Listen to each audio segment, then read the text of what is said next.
Hello everyone, this is a very important video for class 9 क्योंकि ये law of conservation of momentum की है जो बहुत सारे बच्चों का डाउट भी होता है। तो इस वीडियो में मैंने कोशिश की है कि मैं आपको एक इजी वे में इसे समझा पाऊँ, और अगर समझ में आ जाए तो ज़रूर वीडियो को लाइक करना और मुझे कमेंट करके बताना।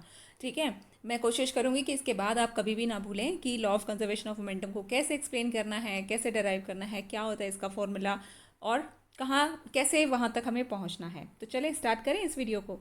चलिए, लॉ को डेराइव करने से पहले हमें कुछ बातों का पता होना चाहिए। तो इसके लिए हमें दो ऑब्जेक्ट्स चाहिए। मैंने एक ऑब्जेक्ट ले लिया है ए और दूसरा ऑब्जेक्ट ले लिया है बी। ये ऑब्जेक्ट ए है, ये ऑब्जेक्ट बी है। ठीक है, अब इनका कुछ ना कुछ मास भी होगा क्योंकि इसकी तो हमें ज़रूरत पड़ेगी ना law of conservation of momentum में।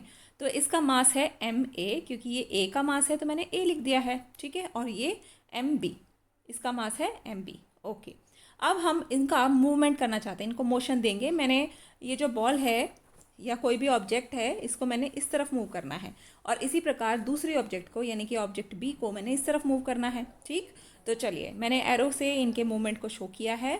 तो दोनों का जब हम इनको दोनों को मोशन दे रहे हैं तो ये कुछ मूवमेंट करेंगे, तो इसका मतलब इसकी कोई वेलोसिटी होगी।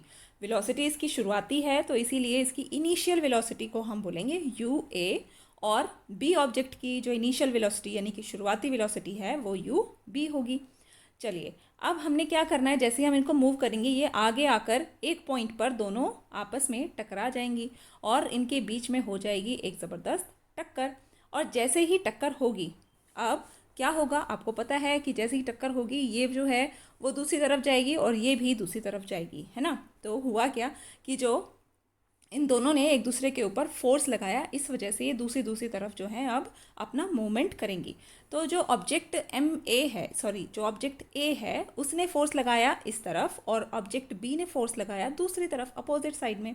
ठीक है, तो अगर मैं फोर्स की बात करूं तो ऑब्जेक्ट ए ने फोर्स कितना लगाया है, एफ ए बी लगाया है। यहाँ पर हमने ए बी इसलिए लिख दिया है क्योंकि ये जो फोर्स है ना, ये यहाँ से ए से बी की तरफ जा रहा है। ठीक है, इसी प्रकार जो एम बी यानी कि ऑब्जेक्ट बी फोर्स लगाएगा वो एफ क्या हो जाएगा, एफ बी ए हो जाएगा। ओके, तो दोनों तरफ से फोर्स लग रहा है, इधर से एफ ए बी, इधर से एफ बी ए, क्योंकि बी से ए की तरफ जा रहा है।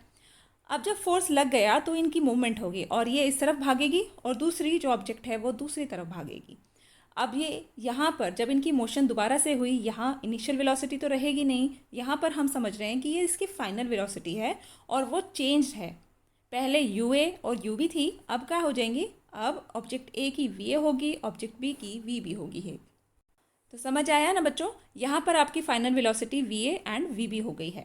जब कॉलिजन हुआ तो ये दोनों जो है वापस जाने लगी दूसरी तरफ, और हमने देख लिया कि इनका जो इनिशियल मोमेंटम और फाइनल मोमेंटम है वो क्या क्या होगा।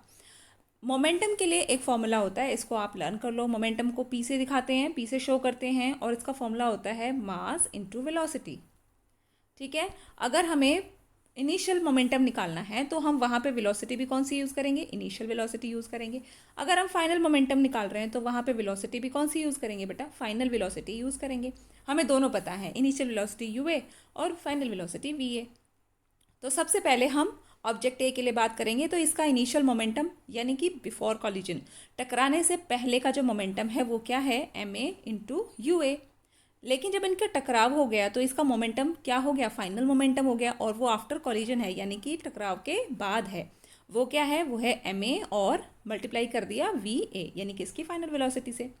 अब अगर हम बात करें कि जब शुरुआत में इसका जो मोमेंटम था और जो बाद में इसका मोमेंटम है, क्या उसमें कोई चेंज आया, यस आया है, क्योंकि हम यहाँ पर सॉल्व करेंगे चेंज इन मोमेंटम। तो चेंज इन मोमेंटम क्या आया, हमारा जो फाइनल मोमेंटम था उसमें से इनिशियल मोमेंटम को यानी कि शुरुआत वाले मोमेंटम को माइनस कर देंगे, M A V A minus M A U A. Simple, समझ आया ना यहाँ तक। ओके, अगर मैं यहाँ से एम ए को कॉमन ले लेती हूँ, ठीक है, क्योंकि ये दोनों में है, दोनों टर्म्स में है। एम ए को मैंने बाहर ले लिया तो इस तरफ इस टर्म में से बचेगा वी ए और दूसरे टर्म में से बचेगा यू ए। तो M A into V A minus U A, ये मेरा आ गया चेंज इन मोमेंटम। इसी प्रकार ऑब्जेक्ट बी के लिए भी हम फाइंड आउट कर लेंगे। अब एक बात है, देखिए, force is proportional to the rate of change of momentum. Force की हमें यहाँ ज़रूरत पड़ेगी क्योंकि फोर्स जो होता है वो rate of change of momentum के ही बराबर होता है, यानी कि जो मोमेंटम चेंज कर रहा है उसी के बराबर होगा। तो मैं अगर ऐसे लिख दूँ, चेंज इन मोमेंटम हमने अभी फाइंड आउट किया था ना, M A into V A minus U A, तो ये मेरा फोर्स ही तो हुआ। और ये कौन सा फोर्स होगा? जो कि ऑब्जेक्ट ए बी पर लगाएगा, ठीक है। तो एफ ए बी वाला फोर्स हम यहाँ पर यूज़ करेंगे। तो एफ ए बी जो है वो किसके बराबर होगा? Change in momentum. लेकिन जो चेंज इन मोमेंटम है उसका ये रेट है, ठीक है। ये रेट जो है वो किसी के साथ हो रहा होगा, यानी कि ये किसी के रेफरेंस में चेंज होता है, किसी के रेस्पेक्ट में ये चेंज होता है। तो वो किसके रेस्पेक्ट में चेंज हो रहा है? वो टाइम के साथ चेंज हो रहा है। इसीलिए हम इसके नीचे टी लगाएंगे, क्योंकि ये रेट है तो डिवाइडेड बाय टी होगा। F A B is equal to M A into V A minus U A और टी। इसी प्रकार हम दूसरे ऑब्जेक्ट के लिए, बी ऑब्जेक्ट के लिए भी फोर्स को निकालेंगे। एफ बी ए फोर्स लगा रहा था वो, और उसका जो मोमेंटम है वो क्या हो जाएगा? जहाँ पर ए लिखा था वहाँ पर सब जगह बी कर दीजिए, M B V B U B, okay. और नीचे आ जाएगा टी, ओके बच्चों। चलिए, अब हमें पता है यहाँ पर हमें लॉज ऑफ मोशन यूज़ करने हैं। तो according to second law of motion, second law of motion क्या कहता है कि the force is directly proportional to the rate of change of momentum. ये तो अभी हमने सॉल्व किया है, हमें पता भी चल गया कि फोर्स जो है वो rate of change of momentum के बराबर आता है।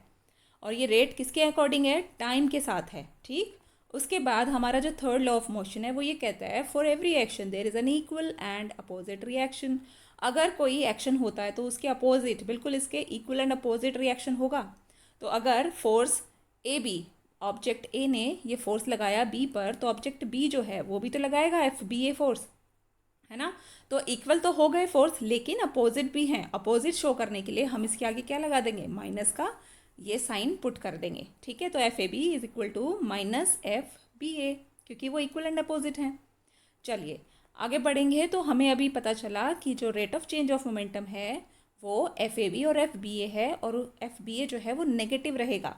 यहाँ पर हमने सिर्फ उन्हीं की वैल्यू पुट कर दी है। यहाँ एफ ए बी है, अभी सॉल्व किया था ना, यस, और एफ बी ए ये रहा। तो ये दोनों जो हैं आपस में बराबर हैं लेकिन अपोजिट हैं, तो हम सिर्फ माइनस का निशान लगाएंगे इसके आगे।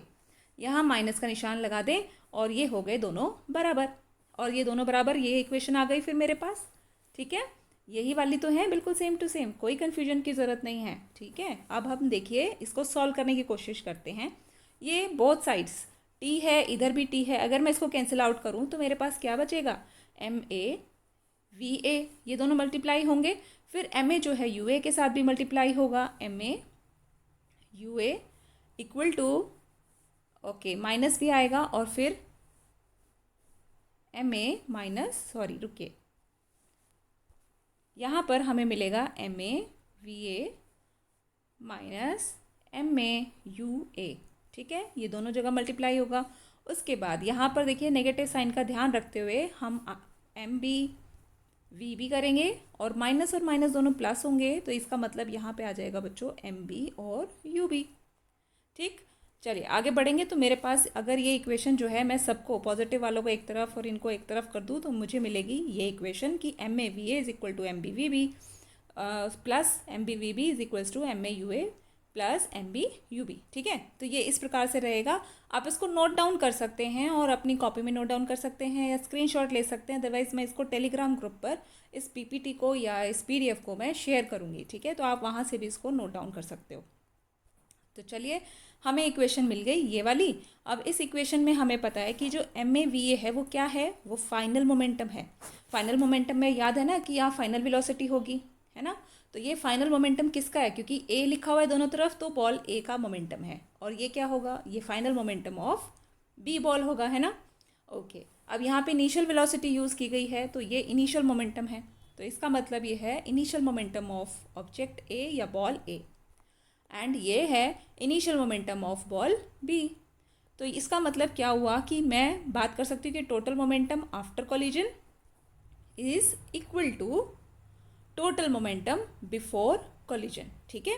तो ये आ गई हमारी इक्वेशन, और हमने प्रूव कर दिया कि जो total momentum of the system, ये सिस्टम किसकी बात कर रहे हैं? इस सिस्टम के अंदर हमारे दोनों ऑब्जेक्ट हैं, उनके कुछ मासेज अलग अलग हैं, उनकी कुछ वेलोसिटीज़ हैं इनिशियल और कुछ फाइनल वेलोसिटी, ये सारा मिलकर एक सिस्टम बना रहा है।